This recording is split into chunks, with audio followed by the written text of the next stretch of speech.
Muchas gracias, subsecretaria, por sus muy amables palabras de bienvenida. Es un gran gusto estar con ustedes aquí presencialmente en Montevideo y con todos quienes nos acompañan de manera digital. Yo efectivamente les quería presentar los principales resultados de la edición 2023 de nuestra encuesta, que es un producto que llevamos haciendo desde hace 8 años con las otras comisiones regionales de Naciones Unidas. Y bueno, de hecho mi colega Silver les va a presentar los resultados del mismo instrumento para los países de la ASEAN, particularmente los países del sudeste asiático, de la Asociación de Naciones del Sudeste Asiático. Bueno, sin más, yo quisiera, si podemos ir a la siguiente lámina, los temas de los cuales yo les quisiera hablar son básicamente tres. Primero, a modo de introducción, algunos números para ilustrar en qué situación están los países de nuestra región en cuanto a la eficiencia de las formalidades aduaneras y otro tipo de formalidades fronterizas, tomando datos de estudios como el índice de desempeño logístico o el índice de Doing Business del Banco Mundial. En segundo lugar, la parte principal de la exposición, que son los resultados de la encuesta mundial 2023, y finalmente algunas reflexiones para estimular la discusión que vendrá a continuación. Vamos entonces a la siguiente lámina. El índice de desempeño logístico del Banco Mundial es un indicador que se hace con cierta regularidad, y lo bueno es que tenemos los resultados de la última edición que salió publicada este año y refleja los resultados en el último trimestre del 2022. Ellos evalúan uno de los componentes del índice de desempeño logístico es la eficiencia de las formalidades aduaneras en términos de qué tan predecibles son, de qué tan rápidas son, en fin, sobre la base de opinión de fundamentalmente agentes del sector privado involucrados en la gestión de cargas y de comercio. Se les pide a estos expertos evaluar la calidad de las formalidades aduaneras y otro tipo de formalidades fronterizas en los distintos países. Aquí en este gráfico están los resultados de los países de América Latina y el Caribe, son las barras verdes, ordenadas de mejor a peor desempeño. Este es un índice que fluctúa entre un valor de 1, que es, digamos, muy baja eficiencia, a un valor de 5, que es muy alta eficiencia. La frontera, como suele ser en estas cosas, está dada por Singapur, que tiene, bueno, un puntaje superior a 4 y tiene una de las ventanillas únicas más avanzadas del mundo. El promedio regional se ubica el promedio mundial se ubica algo así como en 2.7, y el promedio de América Latina y el Caribe es más bajo que el promedio mundial en 2,5. Y como ustedes ven, bueno, la gran mayoría de los países latinoamericanos y del Caribe se ubican por debajo del promedio mundial. O sea, todas nuestras aduanas califican entre eficiencia baja y eficiencia promedio. Muy pocos países se ubican sobre el promedio mundial, solamente 4, Panamá, Chile, Brasil y Uruguay. Si vamos a la siguiente lámina, por favor. Y bueno, uno podría decir, ¿y esto qué importancia tiene? La importancia que tiene es que estas ineficiencias se traducen efectivamente en mayores costos para poder exportar, importar, realizar operaciones de tránsito de mercancías. Este es un dato que es un poco más antiguo, del año 2019, es del índice Doing Business del Banco Mundial, que ya no se sigue haciendo, pero ellos buscaban cuantificar de manera muy acuciosa los costos efectivos que el cumplimiento de los distintos, el llenado de certificados, las inspecciones, etcétera, ellos buscaban cuantificar los costos asociados a todo ese tipo de formalidades. Y este gráfico nos muestra entonces cuál era la situación en 2019 comparando los costos de exportar a la izquierda y de importar a la derecha para el promedio de América Latina y el Caribe, que son las barras verdes, todo esto es en dólares, y para los miembros de altos ingresos de la OCDE, es decir, los países europeos, Japón, Estados Unidos, Canadá, en fin, que son las barras marrones. Y lo que ustedes ven es que en todos los casos el costo en promedio en América Latina y el Caribe puede ser 3, 4 o hasta 6 veces el costo del mismo tipo de operación en los países de altos ingresos. O sea, efectivamente esto es una pérdida efectiva, importante de competitividad para el comercio exterior de la región, asociado a la excesiva tramitología, digamos, o a lo que en inglés se denomina el red tape. Vamos entonces a la siguiente lámina, por favor. Entonces, bueno, aquí está el informe que les queremos presentar, es la encuesta mundial, la hacemos las 5 comisiones regionales desde el año 2015 y la hemos hecho cada 2 años. La última edición se hizo en el primer semestre de este año 2023. El objetivo de la encuesta ha sido desde sus comienzos monitorear los avances de los distintos países y de las distintas regiones en la implementación del Acuerdo de Facilitación del Comercio de la OMC, pero también en la implementación de algunas medidas que van más allá de lo que exige el Acuerdo de Facilitación del Comercio, particularmente medidas vinculadas a la digitalización de los procesos comerciales, a lo que llamamos el comercio sin papeles. Y como decía José, en la edición 2023 participaron 123 países de todo el mundo, 26 de ellos de nuestra región, América Latina y el Caribe. Es la tasa de participación más alta que hemos tenido desde que comenzamos con este ejercicio y eso nos tiene muy, muy contentos. Hay un informe mundial y hay un informe regional del cual tengo algunas copias que les repartiré más adelante. Podemos ir a la siguiente lámina, por favor. Esto lo va a pasar muy rápido, la encuesta incluye 60 preguntas que involucran medidas agrupadas en distintas categorías, temas de transparencia y de formalidades que son muy similares a las que están en el Acuerdo de Facilitación del Comercio, es decir, se les pregunta a los países si ellos publican sus regulaciones en Internet, si emiten resoluciones anticipadas para los exportadores o los importadores, si existen instancias independientes de apelación para las resoluciones de aduana, si se efectúan la tramitación previa a la llegada de las mercancías al puerto o al aeropuerto o al cruce fronterizo, según sea el caso, si utilizan técnicas de gestión de riesgo, si han instaurado mecanismos de operador económico autorizado, si han creado comités nacionales de facilitación del comercio, en fin, si sus distintas agencias transfronterizas se coordinan entre sí, si han implementado la ventanilla única, etcétera, etcétera. Y varias otras medidas que, como les decía, van más allá que las que exige el acuerdo de facilitación y que tienen que ver sobre todo con el intercambio transfronterizo electrónico de documentos, certificados de origen, declaraciones aduaneras, certificados sanitarios, etcétera. Vamos a la siguiente, por favor. Bueno, los resultados. Aquí, si miran, el gráfico de la izquierda muestra el desempeño de América Latina y el Caribe en promedio vis-a-vis las otras regiones del mundo.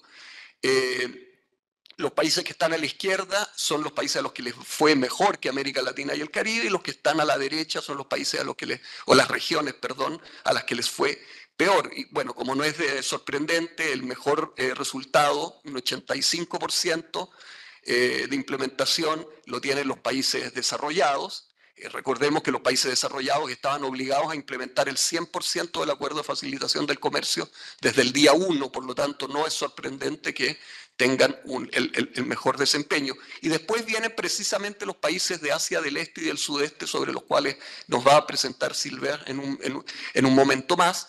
América Latina tiene un 71%, ligeramente por sobre el promedio mundial, que es 69, y bueno, después vienen en general regiones de menores ingresos como África subsahariana, Asia del Sur, las islas del Pacífico, en fin. Y después si nos pasamos al gráfico de la derecha, están los resultados de los 26 países de América Latina y el Caribe que participaron, ordenados de mayor a menor, y vemos que hay mucha dispersión. Es decir, el promedio es 71, pero tenemos México muy disparado, con casi un 90%, y después un grupo importante de países con un 80% o más, donde están Perú, Colombia, Costa Rica, Brasil, Chile, Uruguay, en fin. Y en el otro extremo de la tabla tenemos 11 países, si mal no recuerdo, que están bajo el promedio regional. Ahí son fundamentalmente algunos países centroamericanos, está Bolivia en el caso de América del Sur, y hay un número importante de países del Caribe que enfrentan desafíos bien particulares sobre los cuales estoy seguro Michel más adelante nos podrá exponer.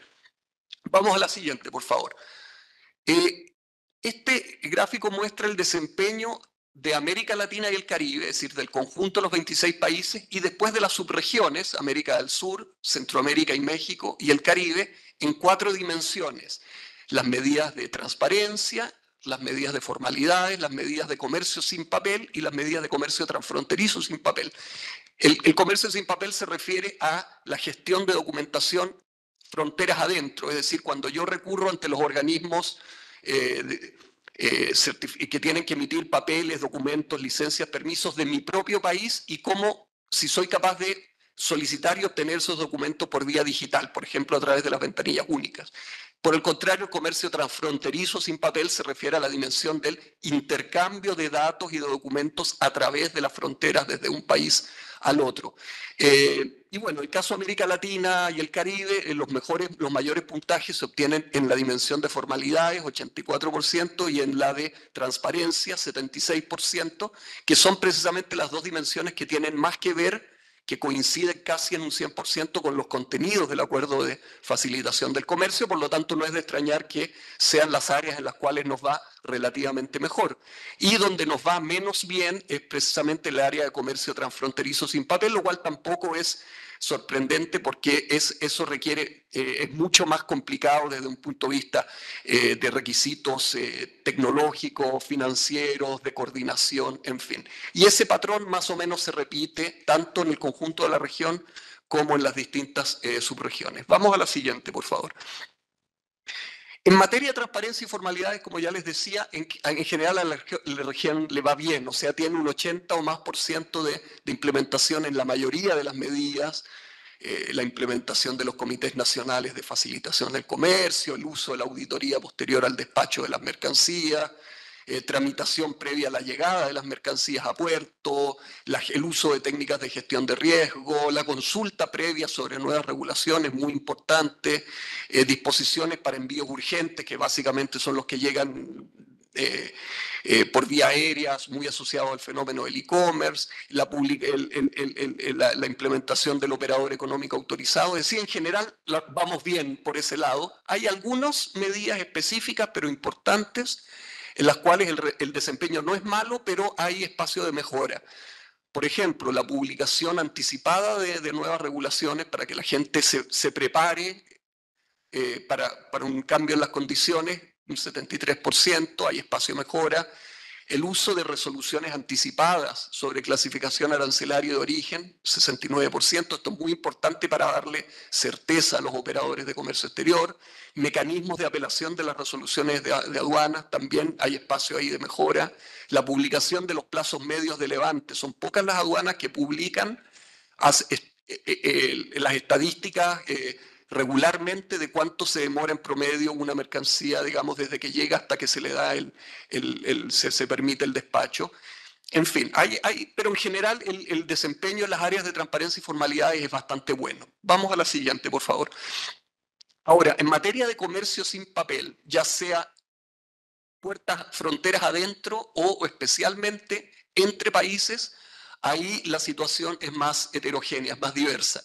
En este gráfico están todas las medidas asociadas al comercio sin papel y cómo le fue a la región en cada una de ellas, ordenadas de mejor hacia arriba a peor, las medidas menos implementadas hacia abajo. Y ahí vemos que hay algunas que, por ejemplo, prácticamente todos los países dijeron tenemos un sistema aduanero automatizado, lo cual es fundamental, ¿no? Y esa es la piedra a partir de la cual uno puede después construir una ventanilla única de comercio exterior. También los países dijeron nuestras agencias de control fronterizo tienen todas acceso a Internet en los cruces fronterizos, que es algo, bueno, básico para poder hacer todas las gestiones necesarias para agilizar la circulación de la frontera. En fin, hay varias medidas que tienen, la mayoría de los países señalaron tener legislación sobre transacciones electrónicas, lo cual es importante para poder usar firmas electrónicas o digitales y poder darle viabilidad al intercambio transfronterizo de documentos.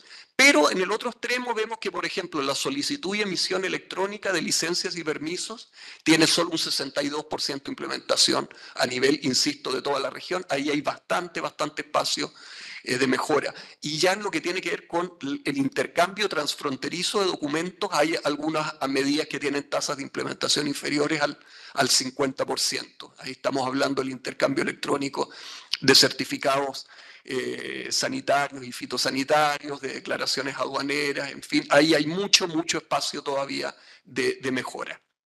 Vamos a la siguiente, por favor. La ventanilla única del comercio exterior es un instrumento crucial para poder mejorar el desempeño de los países de la región en toda la agenda de digitalización de los trámites comerciales, lo que llamamos la agenda de comercio sin papeles. Aquí todos quienes están sentados en esta mesa tienen un buen conocimiento de lo que es una ventanilla única de comercio exterior, por lo tanto yo no me voy a extender en ello, pero es precisamente la plataforma que permite a los usuarios del comercio exterior, sean exportadores, importadores, agentes de carga, transportistas, intermediarios, etcétera, interactuar con las instituciones del Estado a través de un único punto de entrada y de salida para obtener todos los permisos, licencias, autorizaciones, para pagar por los distintos servicios, las inspecciones físicas de mercancías, etcétera. Y es un instrumento que tiene mucha utilidad, más allá de dinamizar el comercio exterior, tiene beneficios que trascienden eso, como que minimiza la corrupción porque obviamente no hay interacción cara a cara, digamos. El usuario no se tiene que presentar físicamente en una agencia, en una ventanilla y para pedir el permiso, lo hace digitalmente y contribuye en generar una cultura de mayor transparencia y mejor gestión del Estado. Por lo tanto, es un instrumento muy crucial para poder avanzar a esa siguiente etapa de comercio sin papeles. Vamos a la siguiente, por favor. Sin embargo, hay desafíos importantes. O sea, la BUCE todavía, lo que nos muestra la encuesta es que la tasa de implementación de la BUCE es relativamente baja. De los 26 países que participaron en nuestra encuesta, solo 7 tienen una BUCE que, según los criterios de la propia encuesta, se puede considerar totalmente implementada. Después hay 10 países que tienen una BUCE en un estado de implementación parcial.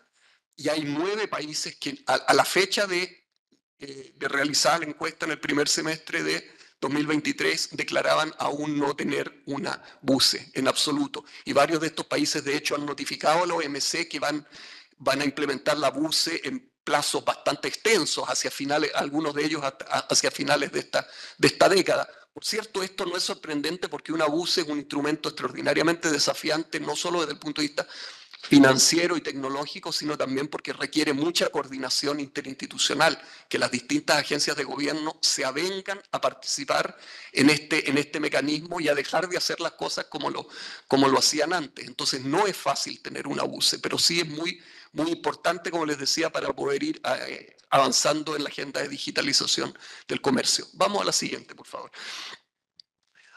Un par de cosas positivas, ya acercándome al final para destacar, es que en los distintos mecanismos de integración, y ya vamos a escuchar mucho más sobre esto durante el día, varios de los mecanismos subregionales de integración económica ya están avanzando en la agenda de intercambio electrónico transfronterizo de documentos. La Alianza del Pacífico es probablemente el caso más conocido. Ellos ya intercambian certificados de origen, certificados fitosanitarios y están en la fase de pruebas para poder intercambiar también certificados zoosanitarios y declaraciones aduaneras.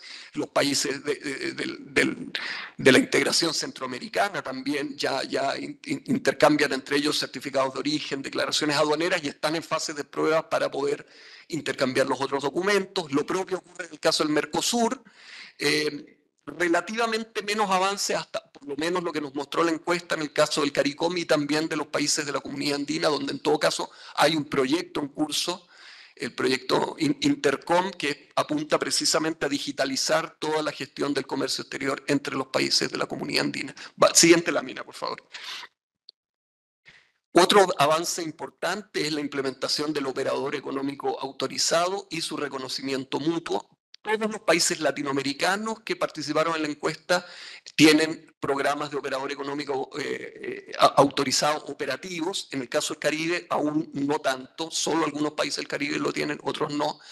Pero claro, estos mecanismos que consisten en darle ciertas ventajas a las empresas que tienen un buen comportamiento están muy bien, pero muchas veces los distintos mecanismos varían entre países, es decir, los beneficios conferidos son distintos, los criterios para certificarse son distintos, la duración en el tiempo de la certificación es distinta. Entonces, en esa lógica tiene mucho sentido en la figura del reconocimiento mutuo, es decir, que si la aduana de Chile certifica una empresa como OEA, y Chile suscribe un acuerdo de reconocimiento mutuo con Argentina, la aduana argentina reconozca a esa empresa chilena como OEA porque hace fe de la certificación emitida por la aduana chilena y viceversa en el caso de una empresa argentina certificada en Argentina disfruta de los mismos beneficios en Chile. En esa lógica, algo bien destacable, me parece, fue la conclusión en mayo del año pasado de un acuerdo regional de reconocimiento mutuo del operador económico autorizado con la participación de 11 países de todas las subregiones de América Latina y el Caribe. Me he consumido mi tiempo, voy a gastar un minuto más. Y que este acuerdo inicialmente se va a centrar sobre todo en las empresas exportadoras certificadas como OEA. Vamos a la siguiente, por favor. Bueno, esto lo paso muy rápido. El tema del e-commerce es una realidad en todos nuestros países y por lo tanto para hacerle frente al e-commerce muchas veces los países han implementado lo que se llama umbrales de minimis, es decir, cuando un paquete llega con un valor declarado por debajo de un determinado umbral de minimis, no se le cobran aranceles o IVA y muchas veces también tiene una tramitación en términos de documentación simplificada. Ahí hay como ustedes ven, hay una gran heterogeneidad entre los países latinoamericanos en términos de dónde están situados sus niveles de minimis y de hecho hay varios países que no tienen umbrales de minimis. Vamos a la última, por favor. Observaciones finales, entonces. Bueno, para recapitular, la América Latina y el Caribe se ubica por sobre el promedio mundial en la encuesta y también en la implementación del Acuerdo de Facilitación del Comercio. La última estadística era alrededor del 81% de implementación de este acuerdo en la región. Sin embargo, por un lado, los avances son menores en la digitalización de documentos y trámites y por otro lado también, en particular, la subregión del Caribe se encuentra un tanto rezagada respecto del resto de América Latina. Entonces ahí hay dos grandes desafíos en los que hay que trabajar. Yo diría que es importante, los países, todos ellos están haciendo buenos avances a nivel nacional y aquí lo importante, y esa es un poco la inspiración de este seminario, es hacer converger esos avances nacionales a un nivel subregional inicialmente y por qué no pensar en regional para generar una mayor fluidez en las condiciones en que se desarrolla el comercio exterior. Y para eso, una de las cosas que más importante a mi juicio es avanzar en la implementación, primero, el escalamiento, segundo, y la interoperabilidad, tercero, de las ventanillas únicas de comercio exterior. Y aquí me quedaría yo. Muchas gracias.